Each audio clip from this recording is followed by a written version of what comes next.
بسم الله الرحمن الرحيم. السلام عليكم ورحمة الله وبركاته. إن الحمد لله نحمده ونستعينه ونستغفره ونعوذ بالله من شرور أنفسنا ومن سيئات أعمالنا من يهده الله فلا مضل له ومن يضلله فلا هادي له أشهد أن لا إله إلا الله وحده لا شريك له وأشهد أن محمدا عبده ورسوله لا نبي بعده أما بعد. قال المؤلف رحمه الله تعالى باب الوضوء بفضل وضوء المرأة. Pada kajian kita sebelumnya kita membahas hadis tentang minuman yang diminum oleh kucing. Ini su'rul hirrah. Sekarang kita pindah ke bahasan berikutnya, yakni hukum air yang telah dipakai berwudu atau mandi oleh seorang perempuan ataupun oleh lelaki dalam mereka keadaan junub. Bagaimanakah hukumnya? Ini bab yang ada dalam lanjutan hadis ini. Dan ini kaitannya dengan bahasan sebelumnya sangat erat. yakni Imam Abu Dawud rahimahullahu ta'ala ingin menyebutkan jenis-jenis air yang sah untuk digunakan berwudu ataukah tidak sah untuk digunakan berwudu yang ada dalam hadis-hadis Nabi sallallahu alaihi wasallam. Beliau berkata babul wudu bi fadli wudu'il mar'ah. Bab tentang hukum berwudu dengan sisa air yang telah digunakan oleh perempuan. Ini fadlun artinya sisa, bukan bekas. Ada air di ember, diambil dengan gayung, digunakan untuk mandi. Air yang tersisa itu namanya fadlun, sisa air. Kalau bekas itu adalah air diambil, digunakan untuk mandi. Air yang menetes dari badan itu namanya apa? Bekas. Harus dibedakan antara sisa dengan bekas.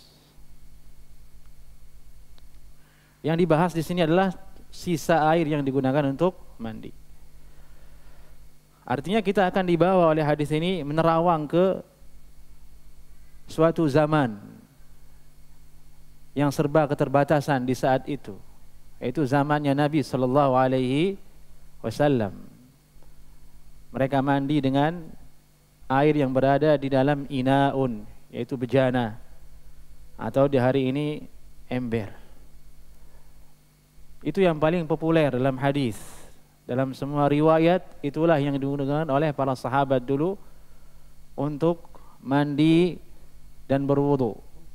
Tidak seperti hari ini, zaman sudah berubah,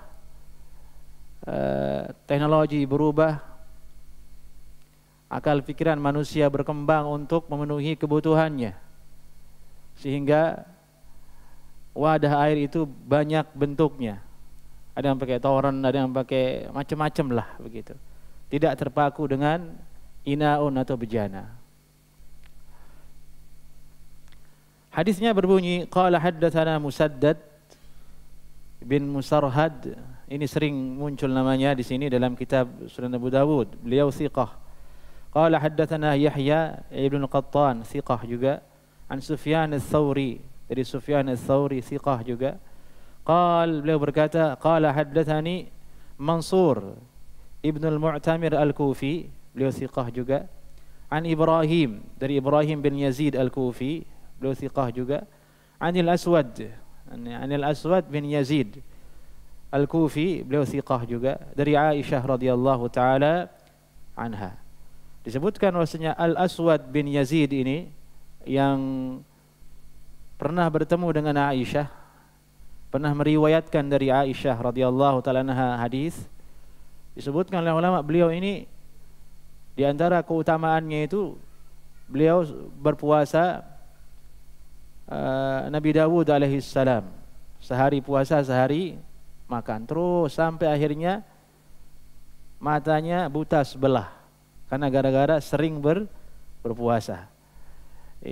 Itu cerminan sedikit dari keadaan ulama salaf terdahulu, di mana mereka ulama salaf terdahulu adalah ulama yang berilmu dan mengamalkan ilmunya, berilmu dan beramal, berilmu dan taat ibadah.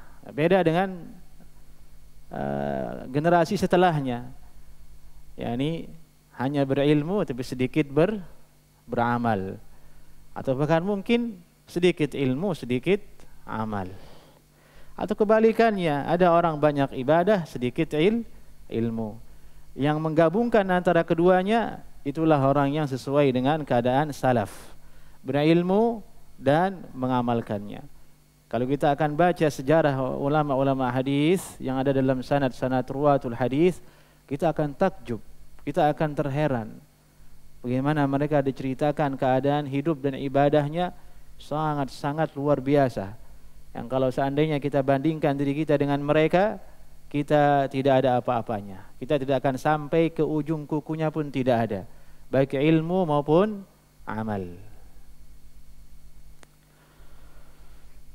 Ini tentang Al-Aswad bin Yazid Al-Kufi an Aisyah radhiyallahu taala anha, dari Aisyah radhiyallahu taala anha qalat, beliau berkata, yani Aisyah Ummul Mukminin radhiyallahu taala anha, kuntu aghtasil, aku dulu mandi, ana wa Rasulullah sallallahu alaihi wasallam. Kuntu aghtasilu ana, ini kalimat ana ini menjadi taukid, penguat kalimat setelahnya,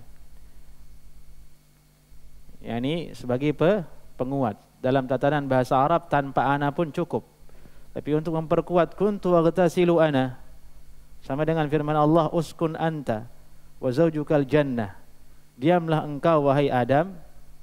Kalimat uskun saja sudah cukup, tapi Allah tambahkan dengan anta, uskun anta, diamlah engkau, Nabi Adam alaihissalam, maksudnya untuk menguatkan. Ini dari sisi bahasa. Kuntu aghtasil wa ana wa Rasulullah sallallahu alaihi wasallam, aku bersama Nabi sallallahu alaihi wasallam, min ina'in wahid, dari ina'in wahid, dari air yang terdapat dalam satu ember bersama. Ini hadis fawaidnya di antaranya adalah Nabi sallallahu alaihi wasallam mandi bersama istrinya, dan ini adalah bentuk kasih sayang Nabi sallallahu alaihi wasallam kepada istri-istri beliau.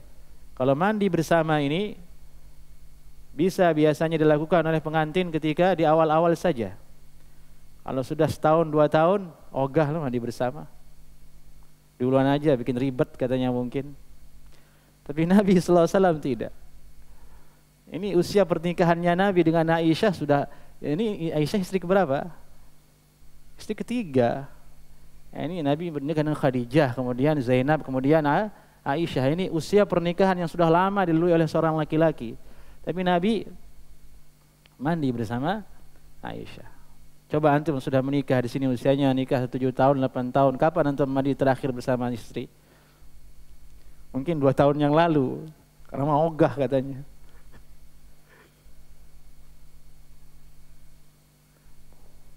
Jadi bukan main-main itu yang namanya sunnah mandi bersama, bukan mainan maksudnya, karena sebagian orang dijadiin sebagai ya apa ya gitu. Tapi itu bentuk kasih sayang, bentuk akhlak mulia Nabi sallallahu alaihi wasallam. Yang kalau kita amalkan di hari ini dengan niat untuk memberikan kebaikan kepada istri, dapat pahala ikuti Nabi sallallahu alaihi wasallam. Ini faedah akhlak dari Nabi sallallahu alaihi wasallam. Min ina'in wahid, dari air yang berada dalam satu ember, satu bejana. Wa nahnu junuban, dan kami dalam keadaan junub. Nabi sallallahu alaihi wasallam mandi junub bersama istrinya. Hadis ini tentu menunjukkan bahwasanya berarti boleh kita berwudu dengan air yang dia adalah sisa mandi bersama. Dari mana diambil kata wudu dalam hadis ini sementara disebutkan di sini junub? Diambil dari pemahaman bahwasanya mandi Nabi sallallahu alaihi wasallam itu selalu diawali dengan wudu. Selalu diawali dengan apa? Dengan wudu. Sifat mandinya Nabi sallallahu alaihi wasallam selalu diawali dengan wudu. Diambil kesimpulan dari itu berarti di sini Nabi juga berwudu bersama Aisyah radhiyallahu taala anha, yang otomatis berarti air tersebut juga digunakan setelah digunakan sebelumnya oleh mereka berdua, oleh Nabi dengan Aisyah radhiyallahu taala anha. Dari situ pendalilannya sehingga mereka mengatakan hadis ini menunjukkan boleh kita berwudu dengan air yang telah dipakai, yang tersisa di bak, dipakai untuk mandi junub berdua. Tidak menjadi najis air tersebut, tidak menjadi musta'mal air tersebut, tidak menjadikan air tersebut hilang kemampuannya untuk mengangkat hadas. Ini fikih dari hadis ini.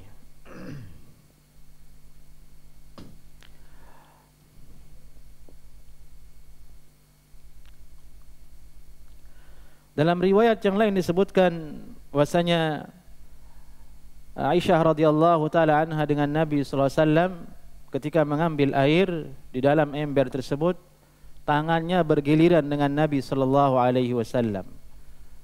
Nabi yang mengambil, kemudian baru Aisyah bergiliran mengambil air dari ember tersebut. Dalam keadaan tersebut seperti itu biasanya air sangat sulit untuk terhindar dari percikan yang adalah mengalir di badan. Begitu disebur airnya di kepala atau di badan, sangat sulit terhindar air itu tidak masuk ke dalam ember itu kembali.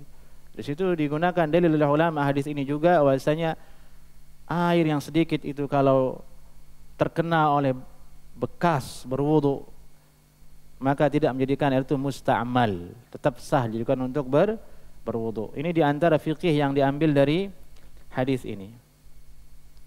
Kemudian hadis lainnya dalam bab ini, yakni untuk menceritakan bagaimana hukumnya air yang telah sisa air yang telah digunakan untuk mandi junub dan berwudu. Ini hadis dari Abdullah bin Muhammad An-Nufaili. Qala haddatsana Abdullah bin Muhammad An-Nufaili, huwa thiqatun hafiz. Qala haddatsana Waqi' ibn al-Jarrah, thiqah imam fil hadis. An Usamah bin Zaid. Usamah bin Zaid al-Laythi maulahum, huwa saduqun yahim menurut Al-Hafiz Ibnu Hajar. An Ibnu Kharrudah, yakni an Ibni Kharrabuz, namanya Ibnu Kharrabuz, namanya agak sulit, julukannya Ibnu Kharrabuz, nama aslinya Salim bin Nu'man, tapi ma'ruf dipanggil dengan Ibnu Kharrabuz. Beliau thiqah, ulama hadis juga. An Ummu Sabiyyah Al-Juhaniyah, beliau sahabiyat Ummu Subayyah Al-Juhaniyah, namanya Khawlah binti Qais. Khawlah binti Qais. Khawlah itu artinya mulia, artinya mulia. Ini nama mulai populer dipakai oleh sebagian kaum muslimah untuk menamakan anak perempuannya Khawlah. Tapi kalau bahasa Indonesia ini sebagai faedah, kalau pakai kha agak susah disebutnya. Nah, Khawlah, orang Indonesia agak berat menyebut huruf kha. Akhirnya disebut apa? Khawlah gitu. Masalah nama aslinya Khawlah. Khawlah binti Qais. Ini nama dari Ummu Subayyah Al-Juhaniyah. Qalat, beliau berkata, ikhtalafat yadi wa yadu Rasulillah sallallahu alaihi wasallam fil wudu min ina'in wahid. Beliau pernah bercerita berwudu bersama Nabi sallallahu alaihi wasallam Ikhtalafat yadi, yakni bergiliran tanganku dengan tangan Nabi sallallahu alaihi wasallam ketika berwudu di satu bejana yang sama. Ini hadisnya sama dengan yang sebelumnya. Kalau hadis yang sebelumnya dari Aisyah radhiyallahu taala anha konteksnya mandi junub, kalau ini secara spesifik dalam keadaan berwudu. Yani ikhtalafat yadi wa yadu Rasulullah sallallahu alaihi wasallam fil wudu min ina'in wahid. Bergiliran tanganku dengan tangan Nabi sallallahu alaihi wasallam ketika berwudu dari satu bejana yang sama. Hadis ini menunjukkan bahwasanya air yang telah digunakan untuk berwudu sah untuk berwudu. Jadi begini, wudu itu kan banyak urutannya. Ada cuci tangan, ada berkumur, ada cuci wajah. Yani ketika awal pertama diambil untuk cuci tangan, untuk cuci wajah, maka air yang tersisa di situ masih sah untuk digunakan untuk berwudu. Ini untuk menangkal anggapan orang yang menyangka, ya bagaimana Anda berdalil dengan hadis itu, sementara kegiatannya adalah ketika berwudu. Ketika berwudu, sementara Anda ingin berdalil dengan hadis ini bahwasanya air yang telah digunakan untuk berwudu. Nah, dijawab dengan tadi, wudu itu banyak urutannya. Ada berkumur, ada mencuci wajah, ada mencuci tangan. Ketika digunakan untuk berkumur itu sudah terhitung digunakan berwudu, sehingga kegiatan setelahnya seperti mencuci tangan, mencuci wajah terhitung digunakan untuk berwudu. Itu sisi pendalilan dari hadis ini, sehingga sah digunakan sebagai dalil bahwasanya air yang telah digunakan untuk berwudu itu suci, tidak menjadi najis, sah untuk digunakan berwudu. Air yang terpercik ke dalamnya tidak mengubah status dari air tersebut. Ini tentu berlaku untuk kaum muslimin yang masih banyak menggunakan ember atau wadah air untuk penampung airnya, seperti di pelosok-pelosok, di pedesaan. Ya, mereka tidak secanggih kita di Jabodetabek ini, kan begitu. Maka fikih ini sangat dibutuhkan, dan ini yang saya katakan tadi, kita akan menerawang ke keadaan suatu kaum yakni di zaman Nabi sallallahu alaihi wasallam.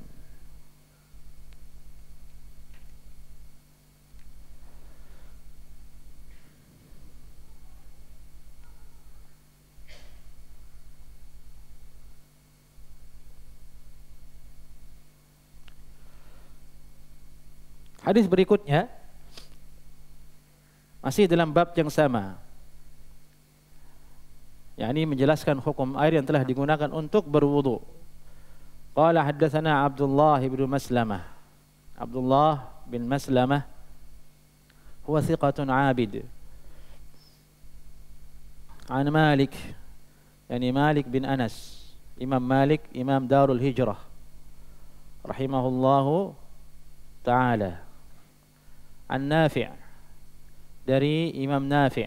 Ini Imam Nafi' maula Ibnu Umar, muridnya Abdullah bin Umar.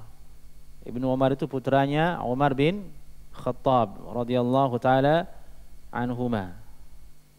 Al-hadis itu di sana disebutkan huruf ha, maksudnya al-hadis, dibaca al-hadis. Kemudian beliau pindah ke sanad yang lain. Qala haddatsana Musaddad wa qala haddatsana Musaddad, kata Imam Abu Dawud. Dan Imam Musaddad yang tadi sebelumnya, Musaddad bin Musarhad, beliau thiqah dan telah menceritakan kepada kami hadis. Ini Imam Musaddad qala haddatsana Hammad. Beliau berkata, Musaddad telah berkata kepada kami Imam Hammad, yani Hammad bin Salamah, Hammad ibn Salamah, huwa thiqatun thabat, imam fil hadis.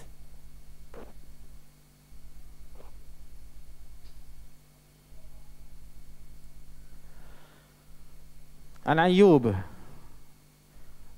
yani dari seorang ulama bernama Ayyub. Ayyub ini ibnu Abi Tamimah al-Basri, thiqah. An Nafi', dari Nafi' yang tadi. Jadi ini ada dua sanad yang didapatkan oleh Imam Abu Dawud. Yang kedua sanad itu berujung kepada Imam Nafi'. Sanad pertama lebih ringkas, yaitu dari Abdullah bin Maslamah, dari Imam Malik, dari Imam Nafi', dari Abdullah bin Umar, kemudian disebutkan hadisnya. Kalau sanad yang kedua berasal dari Musaddad, dari Hammad, dari Ayyub, dari Nafi'. Nah, ini fungsi dari dibacakannya, diletakkannya dua sanad ini untuk mengetahui dua jalur yang ditempuh oleh Imam Abu Dawud yang didapatkan dari gurunya. Ani bin Umar, dari Abdullah bin Umar qala, beliau berkata, kana ar-rijalu wan nisa yatawadda'un fi zamani Rasulillah sallallahu alaihi wasallam. Dulu, kata Abdullah bin Umar, beliau menceritakan keadaan para sahabat bersama Nabi. Yani menceritakan keadaan sahabat dan Nabi.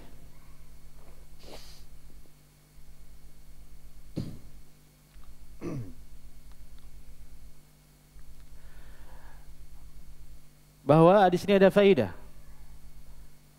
Apabila para sahabat Nabi, atau kalau ada sahabat Nabi yang menyebutkan suatu peristiwa tertentu kepada Nabi atau kepada zaman Nabi, maka hukumnya peristiwa itu menjadi marfu'. Ini seolah-olah Nabi yang mengucapkannya, seolah-olah Nabi mengiyakan peristiwa tersebut. Itu maksud ulama yang mengatakan, yani idza udhifa al-fi'l ila zamani Rasul sallallahu alaihi wasallam yakunu hukmuhu ar-rafa' wa huwa as-sahih. Suatu zaman, suatu peristiwa apabila salah seorang sahabat menisbatkan zaman perbuatan peristiwa itu kepada zaman Nabi sallallahu alaihi wasallam, maka hukumnya marfu'. Marfu' maksudnya dikembalikan hukumnya kepada seolah-olah Nabi mengerjakannya. Itu bahasa mudahnya. Ini faedah. Dan di sini kasusnya misalnya Abdullah bin Umar. Abdullah bin Umar, beliau sahabat, beliau bercerita dulu Nabi begini. Berarti ada Nabi terlibat di situ. Hukumnya marfu', seolah-olah Nabi melakukannya, seolah-olah Nabi yang mengiyakannya, yang mengesahkannya. Apa isi peristiwa itu? Kana ar-rijalu wan nisa yatawadda'una fi zamani Rasulillah sallallahu alaihi wasallam. Dulu laki-laki dan perempuan itu mereka berwudu. Mereka laki-laki dan perempuan itu berwudu di zaman Nabi. Qala Musaddad minal ina'il wahid jami'a. Kata Imam Musaddad, gurunya Imam Dawud, menambahkan riwayat tadi, berwudunya mereka laki-laki dengan perempuan di zaman Nabi itu dari ember yang satu bersama-sama. Dari ember yang satu bersama-sama. Kalimat satu ember bersama-sama, maksudnya apa itu kalau kita pikirkan? Terjadi apa? Ikhtilat, kan begitu. Terjadi campur. Kalau bahasa simpelnya kan terjadi percampuran. Dan itu yang zahir dari hadis ini. Tidak bisa diotak-atik maknanya. Karena ada yang mengatakan maksudnya di sini dulu, maksudnya di sini maksudnya untuk menghindari bahwasanya kejadiannya adalah mereka bercampur baur ketika berwudu laki-laki dengan perempuan di zaman Nabi. Untuk menghindari makna ini, sebagian ulama mengatakan bahwasanya maksudnya di sini adalah laki-laki wudu duluan di ember itu, di tempat wudu yang besar itu, setelah selesai baru datang jamaah perempuan. Tapi ini makna dibantah oleh ulama dan dibantah oleh hadis ini sendiri dengan kalimat jami'an. Apa arti jami'an? Serentak semuanya, tanpa bergiliran. Dan hadis ini digunakan dalil oleh sebagian orang yang membolehkan campur baur. Campur baur, ikhtilat. Asalkan tidak bersentuhan. Asalkan tidak saling bersentuhan. Tapi dibantah oleh ulama dengan bantahan bahwasanya hadis ini walaupun dia sahih, tapi dia turun, hadis ini terjadi sebelum turun ayat wajibnya berhijab perempuan. Turun kapan? Sebelum turunnya kewajiban berhijab. Setelah berhijab, setelah kewajiban berhijab diturunkan, tidak ada lagi peristiwa seperti itu. Ini dibuktikan dengan banyaknya hadis yang menunjukkan bahwasanya campur baur, ikhtilat laki perempuan itu dihindari oleh para sahabat di zaman Nabi. Di antaranya adalah dalam praktik salat berjamaah. Bahwasanya dulu Masjid Nabi sallallahu alaihi wasallam itu ada jamaah perempuannya. Laki-laki di depan, perempuan di belakang. Laki-laki di depan, perempuan di belakang. Kalau mereka salat berjamaah subuh, para sahabat yang laki-laki tidak berani beranjak dari safnya sebelum mereka melihat di belakang telah sepi. Telah hilang, telah selesai jamaah perempuan turun dari masjid. Itu dalil bahwasanya mereka menghindari campur baur. Dan itu yang sahih, itu yang benar. Ini penting untuk diperhatikan karena akan ada orang berdalil dengan hadis ini untuk membolehkan yang namanya bercampur. Dari itu ulama Ahlus Sunnah wal Jamaah sangat menekankan, sangat memberatkan, jangan ada campur baur laki-laki dengan perempuan karena dia madhinnatul fitnah. Menjadi tempat, menjadi sesuatu yang rentan terjadi fitnah di dalamnya. Dalam semua hal. Bahkan sampai dalam masalah urusan pendidikan. Dalam urusan pendidikan. Sampai hari ini ulama Ahlus Sunnah yang paling keras membantah, menasihati kaum muslimin agar jangan sampai tercampur baur laki-laki perempuan di sekolah, karena akan mengganggu konsentrasi orang sekolah. Ya apa jadinya kalau coba bayangkan anak SMA laki perempuan campur dalam satu kelas, apa yang terjadi itu? Itu pelajaran tidak masuk itu. Hari-hari kerjaannya hanya poles diri.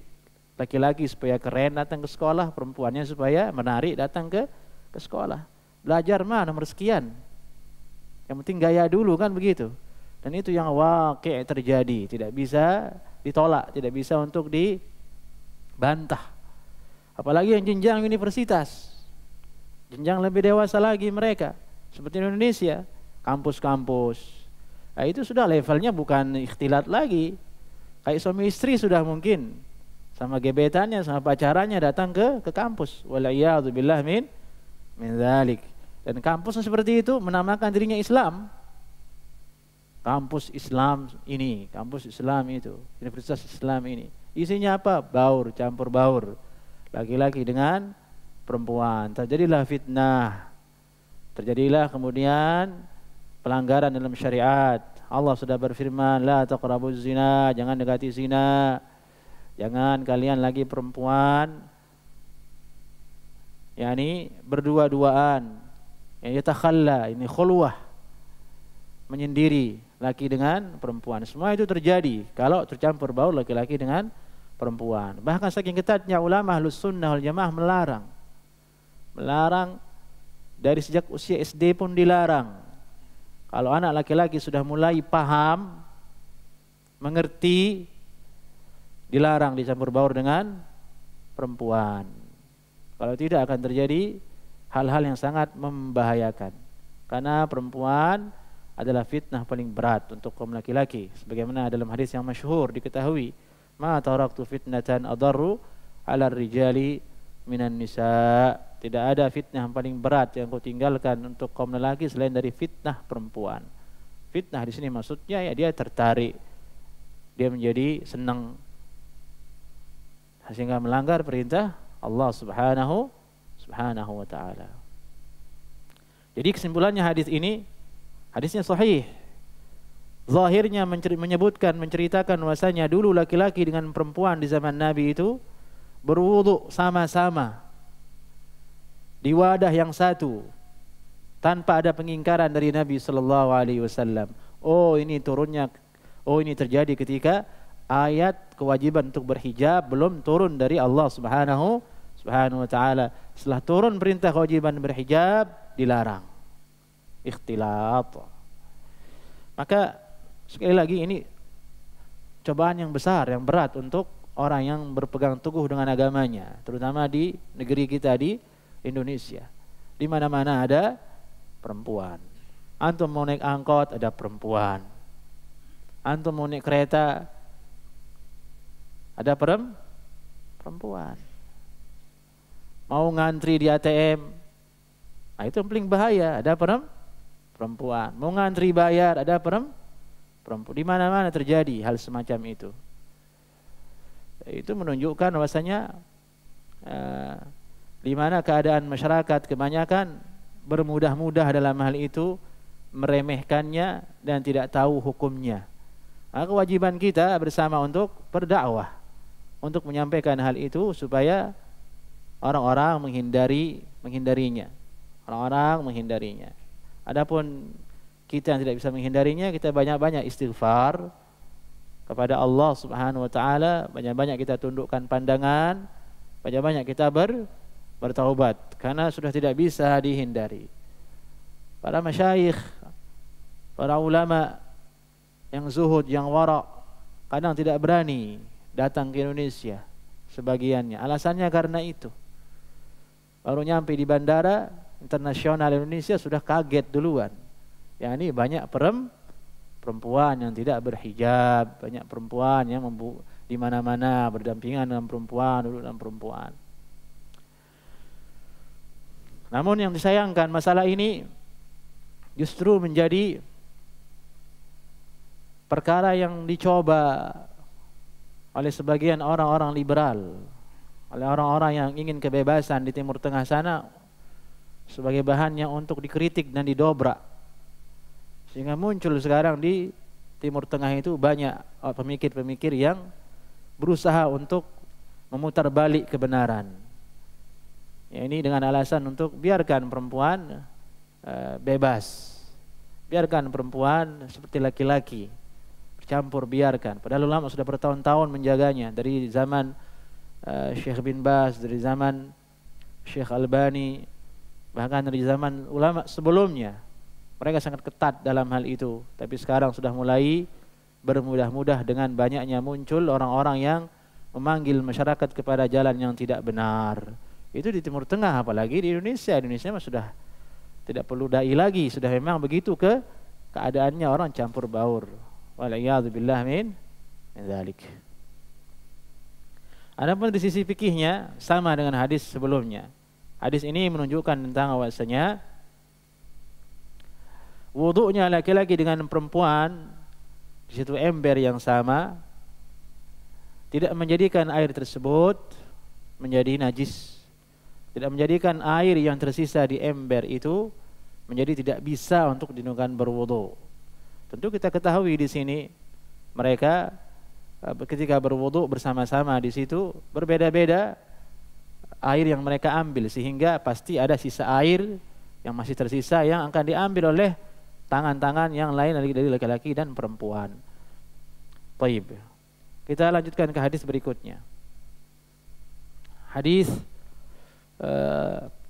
yang sama, pembahasannya sama dengan sebelumnya. Qala haddatsana Musaddad bin Musarhad, beliau thiqah. Qala haddatsana Yahya. قال حدثنا يحيى عن عبيد الله قال حدثني نافع عن عبد الله بن عمر قال كنا نتوضأ نحن والنساء على عهد رسول الله صلى الله عليه وسلم. Dulu kami wudu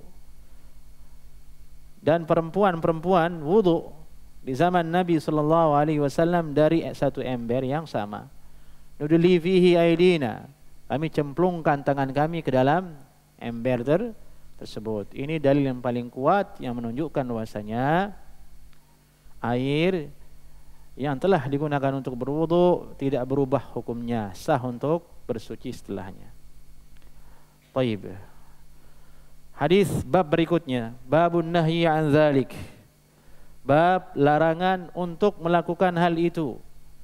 Yakni larangan untuk mandi dari sisa air yang telah digunakan mandi junub oleh perempuan.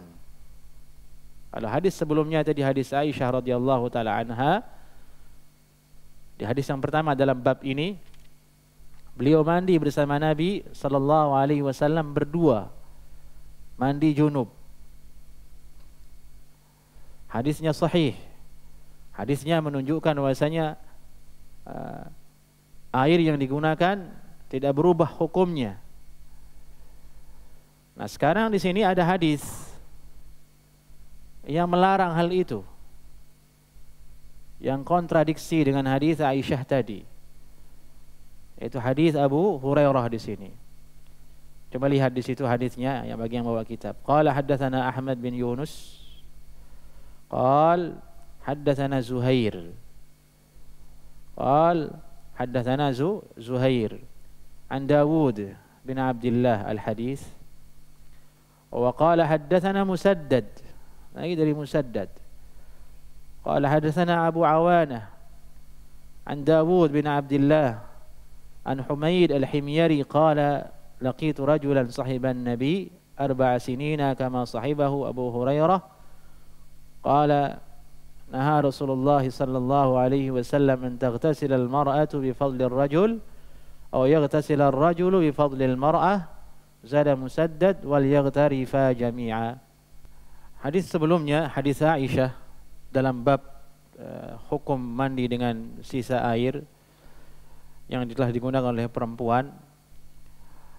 Nah, sekarang hadis berikutnya ini hadisnya datang justru sebaliknya.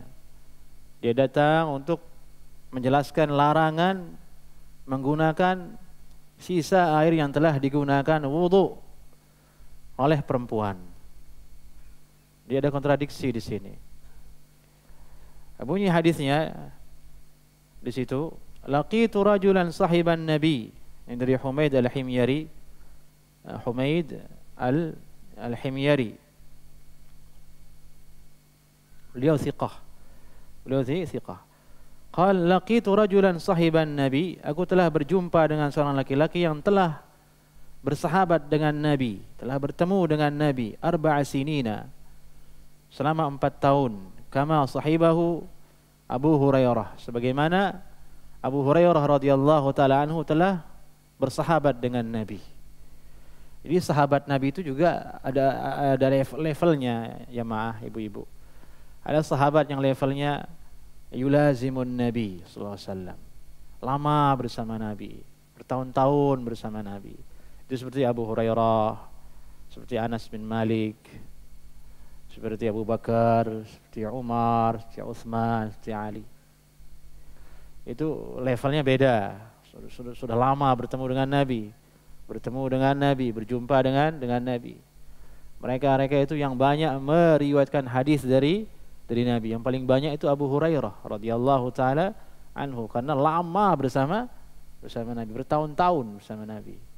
Ada sahabat yang levelnya itu ya hanya sekedar berjumpa, datang bertemu dengan Nabi. Misalnya dia datang salat Jumat, dia lihat Nabi berkhutbah, kemudian dia pulang ke daerahnya, terhitung sahabat Nabi. Tapi sahabat Nabi cukup sudah itu, lihat Nabi sudah cukup, lihat Nabi dan beriman sudah cukup jadi sahabat. Itulah kebesarannya Nabi sallallahu alaihi wasallam. Karena orang-orang yang bertemu dengan Nabi ini orang-orang pilihan ini, bukan orang biasa. Tidak semua orang bertemu dengan Nabi. Sehingga ada orang-orang yang hidup di zaman Nabi tidak bertemu dengan Nabi, walaupun dia beriman. Dia beriman kepada Nabi tapi tidak pernah bertemu. Itu yang disebut oleh ulama dengan mukhadram. dengan mukhadram oleh sebagian ulama. Seperti misalnya Uwais Al-Qarni, hidup di zaman Nabi, jadi tidak pernah bertemu dengan Nabi. Tapi walaupun demikian, sahabat Nabi tetap lebih utama, walaupun hanya sekedar melihat Nabi dan beriman kepada Nabi sallallahu alaihi wasallam. Yani di sini beliau mensifati laki-laki yang beliau jumpai ini adalah laki-laki yang seperti Abu Hurairah, pernah bertemu dengan Nabi bertahun-tahun.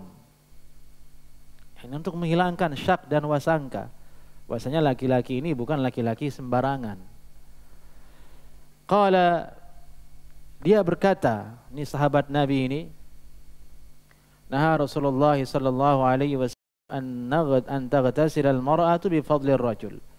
Rasulullah sallallahu alaihi wasallam telah melarang seorang perempuan mandi. Ini maksudnya mandi junub maksudnya. Kalau di hadis disebut dengan mandi itu pasti mandi junub, bukan mandi ke kantor maksudnya orang sekarang, mandi junub.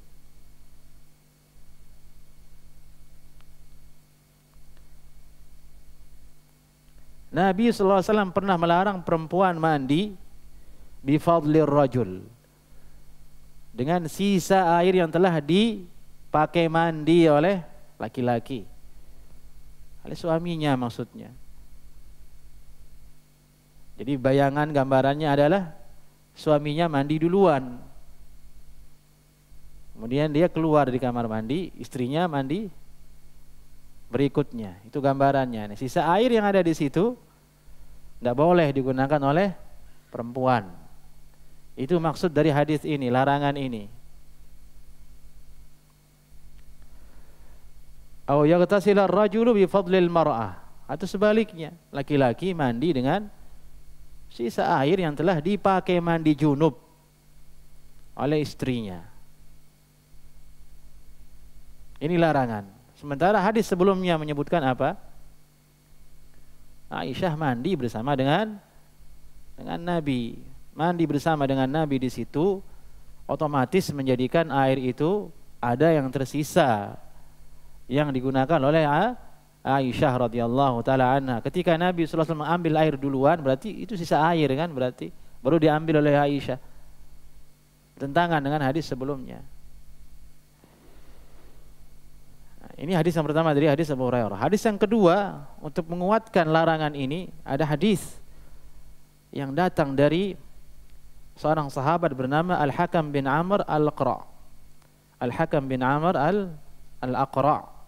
Qala haddatsana Ibnu Bashar, qala haddatsana Abu Dawud. Di Abu Dawud di sini At-Tayalisi maksudnya, bukan Abu Dawud As-Sijistani.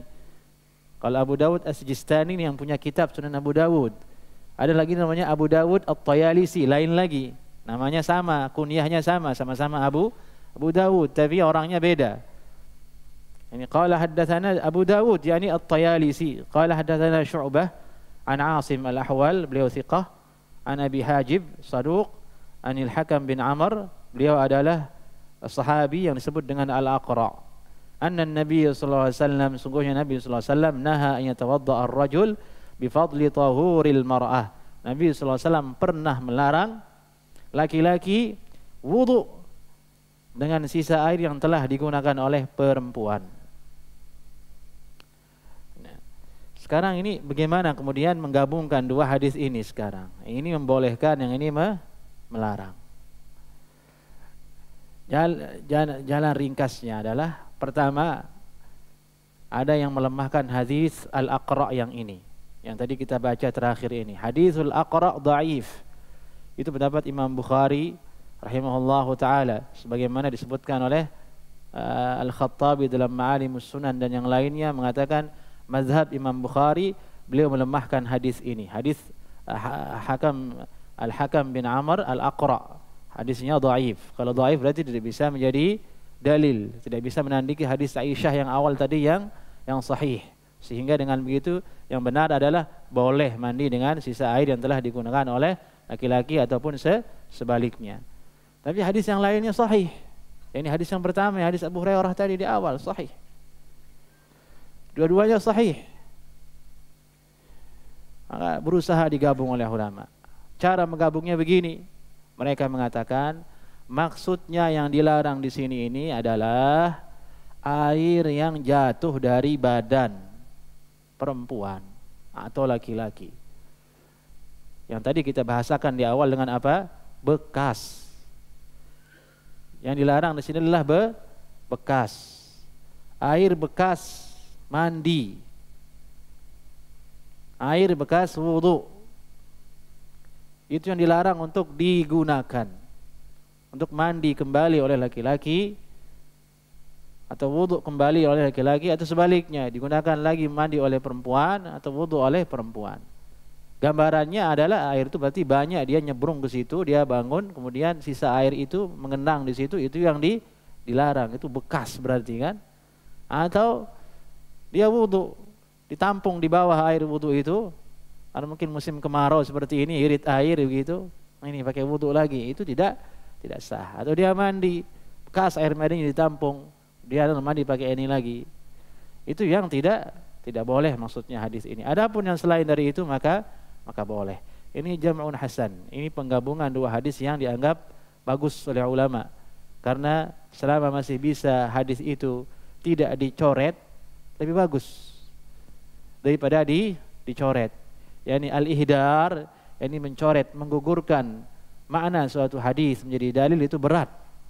Selama masih bisa digabungkan dengan hadis yang lainnya, dua-duanya bisa diamalkan kedua-duanya, maka itulah yang diambil, disebut dengan al-jama' bainal hadisain, menggabungkan dua hadis yang kontradiksi.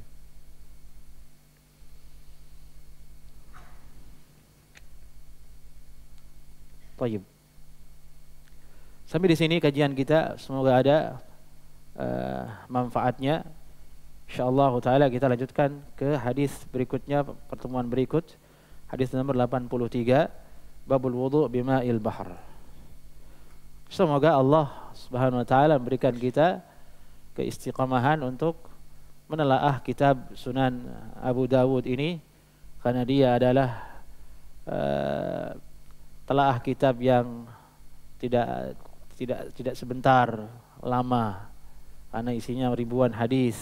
Kita baru sampai 83 hadis, tapi tidak ada hal yang paling baik selain dari mengikuti hadis. Tidak ada yang paling baik selain belajar hadis. Tidak ada yang paling baik selain mendengar sabda Nabi sallallahu alaihi wasallam. Dan kita berharap sebenarnya mati di atas dalam keadaan seperti itu. yakni dalam keadaan belajar, dalam keadaan menelaah hadis-hadis Nabi sallallahu alaihi wasallam. Jika ada pertanyaan barangkali sebelum iqamah dipersilahkan.